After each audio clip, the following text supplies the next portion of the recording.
नमस्कार, स्वागत है आप सभी का राजस्थान पॉलिटी के 100 महत्वपूर्ण क्वेश्चन, उनका सॉल्यूशन और 4 वीडियोस में 80 क्वेश्चन पर हम लोग बात कर चुके हैं। वीडियो नंबर 5 पार्ट 5 है, क्वेश्चन नंबर 81 से 100 तक। फटाफट से शुरू कर लेते हैं। राज्य विधायक के अध्यक्ष और सदस्यों की नियुक्ति किसके द्वारा की जाती है? तो राज्य के राज्यपाल का संदर्भ है। पिछले वाले वीडियो में भी इस पर कुछ क्वेश्चन थे, हमने बात की थी। तो राज्य के राज्यपाल को शक्ति दी गई है राज्य विधायक के गठन के संबंध में, और मैंने राजभवन का जो नियुक्ति आदेश है राज्य विधायक, छठे राज्य विधायक के अध्यक्ष और सदस्यों का, वो भी हमने पिछले वाले वीडियो में देखा था। तो इसमें राज्य के राज्यपाल का संदर्भ आ जाएगा। ठीक है, नेक्स्ट क्वेश्चन है राजस्थान के पहले मुख्य सूचना आयुक्त, तो श्री एमडी कोरोनी 2006 में, ये ऑप्शन आ जाएगा। फिर राजस्थान के वर्तमान सूचना आयुक्त श्री डीबी गुप्ता, श्री देवेंद्र भूषण गुप्ता, ठीक है, पहले राज्य के चीफ सेक्रेटरी भी रहे हैं, मुख्य सचिव रहे हैं। ठीक है, फिर राज्यपाल के अभिभाषण पर सरकार की ओर से लाया जाने वाला प्रस्ताव क्या कहलाता है? बड़ा ही महत्वपूर्ण क्वेश्चन है। राज्यपाल का जो अभिभाषण होता है विधानसभा में सरकार की नीतियों का, उनके कार्यों का एक प्रस्तुतिकरण है, और आगामी वर्ष में जो कार्य किए जाने उसका भी एक पूर्वावलोकन उसमें आ जाता है, और सरकार के मंत्रियों के द्वारा तैयार किया जाता है। तो सरकार की तरफ से इसमें जो है धन्यवाद प्रस्ताव लाया जाता है। ठीक है, याद रखेंगे। लोकसभा में राष्ट्रपति का अभिभाषण होता है, वहां धन्यवाद प्रस्ताव सरकार के द्वारा लाया जाता है। राज्य विधानसभाओं में राज्यपाल के द्वारा जो अभिभाषण लाया जाता है, तो सरकार की तरफ से धन्यवाद प्रस्ताव उस पर प्रस्तुत किया जाता है। ठीक है, आगे बढ़ते हैं। राजस्थान के राज्यपाल की शपथ का प्रावधान। देखिए क्या है कि मैंने पिछले वाले वीडियोस में भी कहा था, इस तरह का क्वेश्चन एक कंफ्यूजन क्रिएट कर सकता है।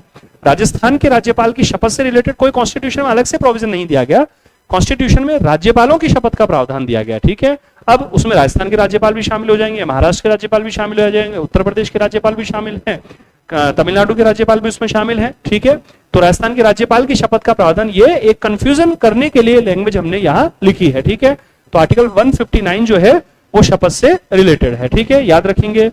आगे बढ़ते हैं। राजस्थान निर्वाचन आयुक्त कौन है इस समय? हम पिछले वाले वीडियो में देख चुके हैं। राज्यपाल महोदय के द्वारा जो नियुक्ति की गई है श्री मधुकर गुप्ता, राज्य के इस समय मुख्य निर्वाचन आयुक्त, चीफ इलेक्शन कमिश्नर जो है, तो बी ऑप्शन आ जाएगा। फिर इसके बाद आगे बढ़ते हैं। पंचायत राज के संबंध में 73वें संविधान संशोधन को क्रियान्वित करते हुए पंचायत राज अधिनियम 1994 राजस्थान में कब से लागू किया गया? बड़ा ही ये महत्वपूर्ण क्वेश्चन है। एक्चुअली पंचायत राज का 73वां संशोधन का ईयर 92 आता है। लागू वो जो है 24 अप्रैल 1993 से हुआ। 24 अप्रैल जो है वो राष्ट्रीय पंचायत राज दिवस मनाया जाता है। उसमें यह लिखा गया था 73वें संविधान संशोधन के अंतर्गत कि 1 वर्ष के भीतर विभिन्न राज्यों की सरकारें जो है वो पंचायत राज के कानून जो है इस 73वें संविधान संशोधन अधिनियम के प्रावधानों को क्रियान्वित करते हुए वो कानून बना लेंगे। तो वो जो 1 वर्ष की अवधि थी 24 अप्रैल 1993 से 1 वर्ष की अवधि, तो 23 अप्रैल 1994 जो है वो राजस्थान पंचायत राज अधिनियम की तिथि है। इसको विशेष रूप से आप याद रख लीजिएगा। देश में जो 73वां संविधान संशोधन है 1992 वो लागू होता है 24 अप्रैल 1993 को, लेकिन राजस्थान पंचायत राज अधिनियम जो है वो 23 अप्रैल 1994। तो वहां 24 अप्रैल 93, यहाँ 23 अप्रैल 1994, ये याद रखेंगे। आगे बढ़ते हैं। राजस्थान के वर्तमान मुख्य सचिव श्रीमती उषा शर्मा है राजस्थान की वर्तमान मुख्य सचिव। ठीक है, फिर आगे बढ़ते हैं। राजस्थान के मुख्य सचिवों को कालक्रम के अनुसार सुमेलित कीजिए। मैंने कालक्रम की ये लिस्ट बना दी है। पेपर एक्चुअली एप्लीकेशन पे जो दिया था उसमें लिस्ट नहीं थी, ये तो मैं सॉल्यूशन के समय ये लिस्ट यहाँ लिख दी है। तो श्री के राधाकृष्णन 1949 से 50 तक, 50 से 51 तक 2 बार रहे। श्रीमती कुशल सिंह वर्ष 2009 में, श्री एम एल मेहता 94 से 97, और श्री मोहन मुखर्जी 1975। ठीक है, तो 1 4 3 2, 1 4 और 3 और 2। ठीक है, तो ए ऑप्शन इसमें राइट ऑप्शन हो जाएगा। के राधाकृष्णन जो है वो पहले मुख्य सचिव हैं, ये हमें ध्यान रखना है। फिर राजस्थान के राज्यपाल द्वारा राष्ट्रपति के विचार के लिए भेजे गए विधेयक को राष्ट्रपति जो है, देखिए राज्य के विधानमंडल के जो विधेयक हैं, राज्यपाल अनुच्छेद 200 के अंतर्गत राष्ट्रपति के विचार हेतु उनको आरक्षित कर सकते हैं, और अनुच्छेद 201 के अंतर्गत राष्ट्रपति इन विधेयकों पर निर्णय करते हैं। तो राज्य विधानमंडल के द्वारा पारित विधेयक जो राज्यपाल ने आरक्षित किए हैं राष्ट्रपति के विचार के लिए, राष्ट्रपति उन विधेयकों पर अनुमति देने के लिए बाध्य नहीं है, तो स्वीकृति देने से मना कर सकते हैं। बिल्कुल ठीक है, ये विधेयक पर अनिवार्य रूप से अनुमति देते हैं, इसका कोई संदर्भ नहीं है। संसद के दोनों सदनों की संयुक्त बैठक उस विधेयक पर विचार करने के लिए ये संदर्भ नहीं है, क्योंकि ये संसद के विधेयकों के संदर्भ में आता है अनुच्छेद 108 में। ठीक है, और स्वीकृति देने से मना कर सकते हैं, तो ए ऑप्शन इसमें राइट ऑप्शन हो जाएगा। ठीक है, आगे बढ़ते हैं। राजस्थान के निम्न में से कार्यवाहक मुख्य सचिव जो है, तो ये ऑप्शन में लगा दिया है 64 65 में रहे श्री SD उज्जवल। एक अच्छा क्वेश्चन बन सकता है। ठीक है, मुख्य सचिवों की जो लिस्ट है उसमें हमने देखा इनका नाम, तो श्री SD उज्जवल जो है 64 65। राजस्थान का एक राज्य प्रशासन जो है बहुत महत्वपूर्ण किताब है, प्रोफेसर सुरेंद्र कटारिया सर की किताब है, हमारे गुरुजन हैं, हमारे सर रहे हैं, और बहुत ही लोक प्रशासन के देश दुनिया में बहुत ही ख्यातनाम प्रोफेसर हैं सर, और उन्होंने जो है पब्लिक एडमिनिस्ट्रेशन पे दर्जनों किताबें लिखी हैं। तो राज्य प्रशासन की एक बहुत अच्छी किताब है और मेरा आग्रह है कि जो मेंस वगैरह का एग्जाम भी देंगे बच्चे तो उनको एक किताब जरूर पढ़नी चाहिए। राजस्थान का राज्य प्रशासन और राजस्थान की राजनीतिक प्रशासनिक व्यवस्था के बारे में भी काफी लिखा उन्होंने, राज्य प्रशासन। तो वहां से ये सूचना जो थी एक सारणी में वो मैंने प्राप्त की है। तो श्री एस डी उज्ज्वल 1964 से 1965, ठीक है, याद रखेंगे डी ऑप्शन। इसका संविधान में राज्यपालों के कुछ विशेषाधिकार और उन्मुक्तियां प्रदान की गई हैं, जिसे अनुच्छेद 14 के अपवाद के रूप में भी जाना जाता है। संविधान के किस अनुच्छेद का संबंध इससे? तो आर्टिकल 361 जो है राष्ट्रपति और राज्यपालों को दीवानी और आपराधिक जो कार्रवाई उनके संदर्भ में कुछ उन्मुक्तियां दी गई हैं। आर्टिकल 14 का अपवाद इसलिए क्योंकि आर्टिकल 14 जो है विधि के समक्ष समानता की बात करता है, लेकिन इसमें जो है दीवानी और आपराधिक कार्रवाई के संदर्भ में कुछ उन्मुक्तियां दी जाती हैं, तो ये इसमें बी ऑप्शन आ जाता है, ठीक है। तो हमें ये ध्यान रखना है महत्वपूर्ण रूप से।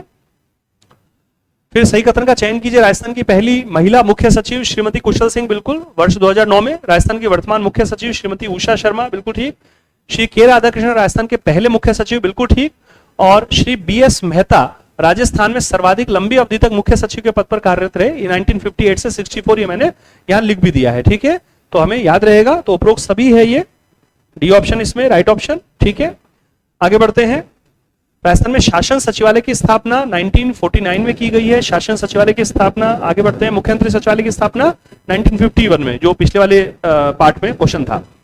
न्यायाधीशों के आचरण पर राज्य विधानमंडल में चर्चा नहीं किए जाने का प्रावधान। देखिए, न्यायिक स्वतंत्रता के संदर्भ में बहुत महत्वपूर्ण प्रावधान है कि संसद में चर्चा नहीं होती है न्यायाधीशों के आचरण पर। केवल उस समय चर्चा हो सकती है जब न्यायाधीशों को पद से हटाने के लिए प्रस्ताव लाया गया, उस पर चर्चा हो रही है, ठीक है। तो वहां जो आर्टिकल आता है 121 आता है, आर्टिकल 121 राज्य विधानमंडल के लिए अनुच्छेद 211 का संदर्भ आ जाता है। और राज्य विधानमंडल में तो न्यायाधीश के आचरण पर कभी भी चर्चा नहीं हो सकती, क्योंकि न्यायाधीशों को पद से हटाने का जो प्रस्ताव है राज्य विधानमंडल में नहीं आता है वो, ठीक है। तो ये सी ऑप्शन इसमें आ जाएगा। महत्वपूर्ण रूप से यहाँ वो कंफ्यूज करने दे सकते हैं, राजस्थान उच्च न्यायालय के न्यायाधीशों का संदर्भ दे सकते हैं, राजस्थान विधानसभा का संदर्भ दे सकते हैं। तो इसलिए क्वेश्चन मैंने दिया है, कॉन्स्टिट्यूशन से रिलेटेड है। फिर आगे बढ़ते हैं। निम्न में सही कथन का चयन करना है। राजस्थान में विभिन्न विभागों का मुख्यालय किस शहर में होगा, यह निर्धारण करने के लिए शंकर राव कमेटी गठित की गई थी, ठीक है। महत्वपूर्ण रूप से ये ठीक है। ये फिर मुख्य सचिव को राज्य प्रशासन का किंगपिन माना जाता है, बिल्कुल। मुख्य सचिव राज्य प्रशासन का शीर्ष है, प्रशासनिक मुखिया है, ठीक है। जैसे राज्य प्रशासन का राजनीतिक मुखिया मुख्यमंत्री है, प्रशासनिक मुखिया मुख्य सचिव होते हैं। राज्य प्रशासन का राजनीतिक मुखिया मुख्यमंत्री और प्रशासनिक मुखिया मुख्य सचिव होता है, बिल्कुल ठीक। सचिवालय के संबंध में बी एस मेहता समिति और श्री मोहन मुखर्जी समिति गठित की गई थी। तो इसमें उपरोक्त सभी जो है वो राइट आंसर हो जाएगा। तो डी ऑप्शन आ गया इसमें, उपरोक्त सभी। फिर आगे बढ़ते हैं। संविधान के अनुसार किसी विधायक की अयोग्यता के संबंध में अपना निर्णय देने से पूर्व राज्यपाल किससे परामर्श करते हैं? देखिए, आर्टिकल 191 और 192 जो है वो विधायकों की अयोग्यता और अयोग्यता पर निर्णय से रिलेटेड है, ठीक है। सांसदों की अयोग्यता के संबंध में अनुच्छेद 101 और अनुच्छेद 102 का संदर्भ आ जाता है। यहाँ जो संदर्भ आता है वो 191 192 का आता है, और उस संबंध में सांसद की जो अयोग्यता है उसके संबंध में राष्ट्रपति निर्णय देते हैं और राष्ट्रपति परामर्श करते हैं भारत के चुनाव आयोग से, और उसकी द्वारा दी गई ओपिनियन के अनुसार निर्णय करते हैं। विधायक के संदर्भ में जो है ये राज्यपाल का शक्ति दी गई और भारत के चुनाव आयोग से ही ये परामर्श करते हैं, और ये जो ओपिनियन है चुनाव आयोग की राय वो उसके अनुसार ही कार्य करते हैं इस संदर्भ में, ठीक है। तो ये महत्वपूर्ण क्वेश्चन है। आगे बढ़ते हैं। राज्य मानवाधिकार के आयोग के अध्यक्ष और सदस्यों की नियुक्ति की सिफारिश करने वाली जो समिति होती है, इसमें कौन सदस्य के रूप में शामिल नहीं होते? देखिए, राज्य मानवाधिकार आयोग के अध्यक्ष और सदस्यों को राज्यपाल अपॉइंट करते हैं एक समिति की सिफारिश पर, जिसमें मुख्यमंत्री अध्यक्ष होते हैं, राज्य के गृह मंत्री उसमें सदस्य होते हैं, विधानसभा के अध्यक्ष उसमें सदस्य होते हैं, विधानसभा में विपक्ष के नेता उसमें सदस्य होते हैं। यदि विधान परिषद भी है किसी स्टेट में तो विधान परिषद के सभापति और विधान परिषद में जो विपक्ष के नेता है वो उसमें समिति में सदस्य के रूप में शामिल होते हैं। तो राज्य के मुख्यमंत्री शामिल होते हैं, विधानसभा अध्यक्ष शामिल होते हैं, विपक्ष के नेता शामिल होते हैं। समिति में राज्य उच्च न्यायालय के मुख्य न्यायाधीश शामिल नहीं होते हैं। लेकिन यह हमें ध्यान रखना है कि चूंकि मानवाधिकार आयोग में जैसे न्यायिक पृष्ठभूमि के जो सदस्य अपॉइंट किए जाते हैं उनके संदर्भ में मुख्य न्यायाधीश से परामर्श जरूर किया जाता है। तो ये एक विशेष रूप से आप ध्यान रखिएगा। लैंग्वेज मैंने कहा समिति में सदस्य के रूप में, तो समिति में सदस्य के रूप में उच्च न्यायालय के मुख्य न्यायाधीश शामिल नहीं होते हैं, लेकिन जो न्यायिक पृष्ठभूमि के जिन व्यक्ति को सदस्य के रूप में, अध्यक्ष के रूप में अपॉइंट किया जा रहा है सदस्य के रूप में, तो उसके संबंध में उच्च न्यायालय के मुख्य न्यायाधीश से परामर्श किया जाता है, ठीक है। तो ये विशेष रूप से ये बात ध्यान रखने की है। फिर आगे बढ़ते हैं। राजस्थान लोक सेवा के अध्यक्ष और सदस्यों को पद से हटाने की शक्ति संविधान के अनुसार किस पदाधिकारी को प्राप्त है? आर्टिकल 317 और आर्टिकल 145 का इसमें संदर्भ आता है, ठीक है। अनुच्छेद 317 जो लोक सेवा के संदर्भ में है और अनुच्छेद 145 जो कि सर्वोच्च न्यायालय की जांच प्रक्रिया के संदर्भ में है। एक्चुअली संघ लोक सेवा आयोग, संयुक्त लोक सेवा आयोग, राज्य लोक सेवा के अध्यक्ष और सदस्यों को पद से हटाने के लिए जो जांच प्रक्रिया है सर्वोच्च न्यायालय के द्वारा आर्टिकल 145 में जांच प्रक्रिया है। 317 में फिर ये जांच प्रक्रिया का जो समावेदन राष्ट्रपति को दिया जाता है और राष्ट्रपति इनको पद से हटा सकते हैं, तो ये शक्ति राष्ट्रपति को दी गई है। तो विशेष रूप से याद रखने वाली बात यह है कि राज्य लोक सेवा के अध्यक्ष और सदस्यों को नियुक्त तो राज्यपाल करते हैं, लेकिन इनको पद से हटाने की शक्ति राष्ट्रपति को दी गई और सर्वोच्च न्यायालय की जांच प्रक्रिया के जो समावेदन प्रतिवेदन है उसके आधार पर। ठीक है, आगे बढ़ते हैं। जिला कलेक्टर के कार्य सुमेलित कीजिए। ये 100 नंबर क्वेश्चन है। देखिए, जिला कलेक्टर के कार्य भी आपको अच्छे से रट लेने चाहिए, पेपर में पूछे जाते हैं। 3-4 हेडिंग्स में ये कार्य दिए जाते हैं। मैजिस्ट्रियल पावर होती है दंडनायक के रूप में, डेवलपमेंट ऑफिसर विकास अधिकारी के रूप में, जिला कलेक्टर के रूप में और एडमिनिस्ट्रेटिव ऑफिसर प्रशासनिक अधिकारी के रूप में। तो मैंने वैसे ये सारे ही सुमेलित ही दिए हैं ऑप्शन में। हम देख लेते हैं। जिला दंडनायक के रूप में जिले में शांति सुरक्षा बनाए रखना, जिला विकास अधिकारी के रूप में जिला औद्योगिक केंद्र और जिला बैंकिंग समन्वय समिति के कार्य, जिला कलेक्टर के रूप में लोकसभा, विधानसभा और अच्छा इसमें जो है हमने क्या करा, सी में 4 हमने कर दिया और डी जो है उसमें 3rd कर दिया। तो जिला कलेक्टर के रूप में भूमि अधिग्रहण और राजस्व की दरों का निर्धारण है। ये बहुत महत्वपूर्ण कार्य है, सारे कार्य महत्वपूर्ण है, लेकिन जिला कलेक्टर का जो बेसिक कार्य जिसके लिए इस पद की व्यवस्था की गई थी ब्रिटिश काल में, वो महत्वपूर्ण कार्य यह है जिला कलेक्टर का भूमि अधिग्रहण और राजस्व की दरों का जो लैंड से रिलेटेड, लैंड रेवेन्यू से रिलेटेड जो कार्य है, और प्रशासनिक अधिकारी के रूप में लोकसभा, विधानसभा और स्थानीय निकायों के चुनावों की व्यवस्था करवाना। ठीक है, जिला कलेक्टर के रूप में लोकसभा, विधानसभा और स्थानीय निकायों के चुनाव की व्यवस्था करवाना। ठीक है, तो ये ए ऑप्शन जो है इसमें A1 हो गया, B 2 हो गया, C जो है 4 है, D जो है वो इसमें 3rd आ गया। ठीक है, तो ए ऑप्शन इसमें राइट ऑप्शन है। तो प्यारे विद्यार्थियों, इसी के साथ राजस्थान पॉलिटी के 100 बेहतरीन क्वेश्चन, काफी सारे फैक्ट्स, काफी सारी अच्छी सूचनाएं हमने 5 इन पार्ट्स में 5 वीडियोस में 20-20 क्वेश्चन करके पढ़ा है। इनको अच्छे से इन वीडियोस को देख लीजिए। रिकॉर्डेड मोड में है, इसलिए थोड़ा सा स्पीड वगैरह बढ़ाकर भी इन वीडियोस को देख लीजिए ताकि कम समय में ज्यादा सूचना आप लोगों तक पहुंच जाए। ठीक है, इसीलिए लाइव क्लासेस की तुलना मैंने इन वीडियोस को भी रिकॉर्डेड फॉर्म में प्रस्तुत किया है। ठीक है, जहां लाइव क्लासेस की जरूरत होगी लाइव क्लासेस भी लेंगे, लेकिन इनको अभी मैंने रिकॉर्डेड वीडियो में प्रस्तुत किया क्योंकि एग्जामिनेशन आप लोगों का बहुत ही नजदीक है और उस तथ्य को ध्यान में रखते हुए हमने ये विषय लिया और इस पर हम काम हमने किया है। ठीक है, नेक्स्ट मैं फटाफट से किसी और टॉपिक पर वीडियो बनाता हूं, उसमें हम लोग बात करते हैं एग्जाम से रिलेटेड। और स्वास्थ्य का ध्यान रखिएगा, खूब सारी पढ़ाई कीजिए, सकारात्मक बने रहिए, सफलता प्राप्त कीजिए, सरकारी नौकरी प्राप्त कीजिए। नमस्कार, धन्यवाद।